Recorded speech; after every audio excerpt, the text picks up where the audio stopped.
Well, I want to talk to you today about round rolling things and the force of friction. Well, here I have a round thing on this table. If I were to apply a force onto this round thing right here in the middle, what would it do? Well, it would tend to move in this direction. That's pretty obvious. That makes some sense. I push it in this direction, it goes in this direction. How about if this was, and it also rolls. How about if this was on a frictionless surface, or perhaps out in space? What would happen? I push on this direction, it would move, but it wouldn't roll. It would just move, right? What makes it roll? Well, there has to be something making it roll. How about that force of friction right there? If there is some friction between the table and the roller on the spool, the force of friction in this direction times this radius causes a moment, which causes an angular acceleration in this direction.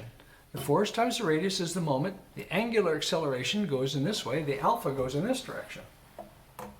And that's pretty obvious, I think. That's what makes it roll. It has to be that force of friction.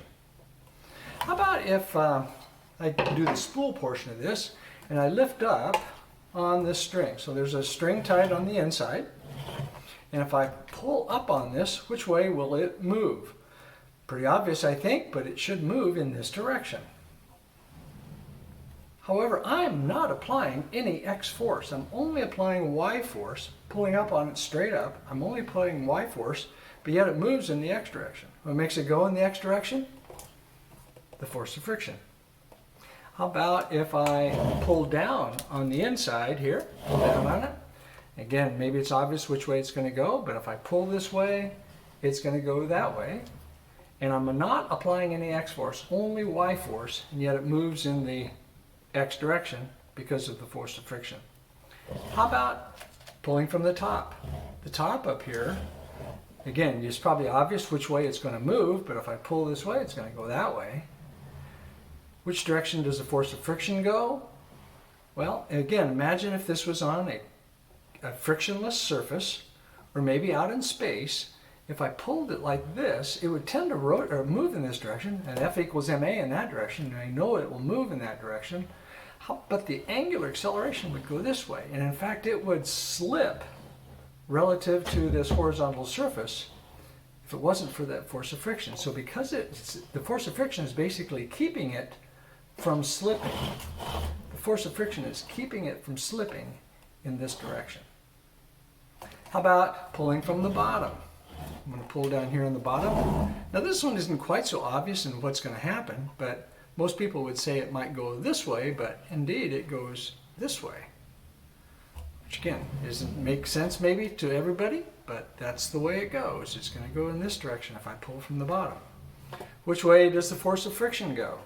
Well, by the same reasoning, if I were to pull from the bottom, it would tend to make it rotate in this direction. It would tend to make it slip in this direction. What keeps it from slipping is the force of friction. Now, the last thing I want to just demo here is a phenomenon which is kind of funny. But if I pull this way, it goes this way. I pull this way, it goes this way. The force of friction is going in this direction in both cases, yet the direction of motion and the direction of the angular acceleration changes direction.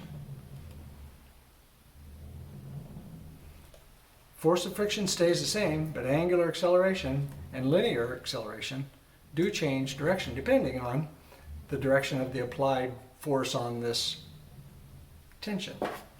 And there is kind of an interesting phenomenon here. There is a point of static equilibrium where you can kind of see what's going on. At a particular point, I have some tension in the string. I'm clearly applying an X force as opposed, a component of this force is going in the X direction.